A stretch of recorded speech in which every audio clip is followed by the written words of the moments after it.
चिन्मय सत्ता के दृष्टि से देखो तो उसमें जड़त्व और चेतनत्व दोनों भी है, और ये दोनों के परे है। जैसे बिजली, बल्ब में प्रकाश है और फैन में गति है, तो बिजली क्या है, जो प्रकाश और गति दोनों का आधार होते हुए भी दोनों के परे है। माने बिजली का ना तो कोई प्रकाश है, ना तो कोई उसमें गति है। ओहो विकल्पितम विश्वम अज्ञानात्मयी भासते, ये जगत मुझ में अज्ञान से ही प्रकट में हो रहा, मुझ में रूप्य शुक्तो, जैसे समुद्र के किनारे में सीप जो होती है, दूर से देखो सूर्य प्रकाश में तो चमकती दिखती है, जैसे लगता है कि कोई चांदी का टुकड़ा है। पणी रज्जो, या तो फिर रज्जो माने रस्सी में, पणी माने नाग या सांप, रज्जु में सांप, और वारी सूर्य करे, जैसे सूर्य के प्रकाश में जो मृग तृष्णा है, यह जैसी दिखती है, न होते हुए भी यह संपूर्ण विश्व भी मुझे वैसे ही न होते हुए भी प्रतीत हो रहा है। देखो, ये इसको केवल पढ़ कर के नहीं, अपने में लगाओ, अपने एक एक अनुभव को देखो। देखो, सपना हम सब देखते हैं, तो उस समय कितना सत्य लगता है वो, लेकिन सपना खत्म होने के पश्चात फिर हम कभी चिंतन नहीं करते कि वो सपना गया कहाँ। सपने में अच्छा लाभ हो गया था, करोड़ों की लॉटरी लग गई थी, लेकिन सपना टूट गया, पता नहीं कहाँ गए सबके सब पैसे। नहीं, सपने हम देखते हैं, हम हमारे ही गले को किसी ने काट दिया और हमारा सर जो है ज़मीन पर पड़ा है, सपने में देखा, और फिर जग गए तो अरे यार मेरा गर्दन ले आओ जरा, कहाँ गया देखो सर मेरा। नहीं, तो वह केवल प्रतीति है। तो जिस प्रकार से स्वप्न यह केवल प्रतीति है, इसी प्रकार से जागृत भी केवल प्रतीति मात्र है, इसकी कोई सत्ता नहीं। कारण क्या है? जिस प्रकार से स्वप्न की अनुभूतियां मन में ही होती है, स्थूल शरीर में नहीं होती, उसी प्रकार से स्थूल जगत की जागृत अवस्था की अनुभूतियां भी मन में ही होती है, शरीर में कुछ नहीं होता। देखो, शरीर को दुख कभी नहीं होता,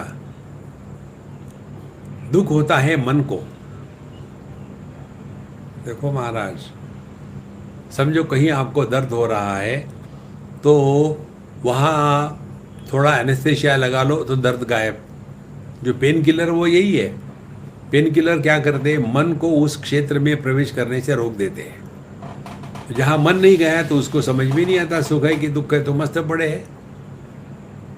देखो महाराज, अहो विकल्पितम विश्वम अज्ञानात्मयी भासते, तो जैसे मन के विकल्प को स्वप्न कहते हैं, वैसे मन के विकल्पों को ही जागृत कहते हैं। स्वप्न क्या है? सूक्ष्म देह के साथ तादात्म्य करके उसके विकारों के साथ तादात्म्य किया तो स्वप्न बन गया। और वैसे ही जागृत क्या है?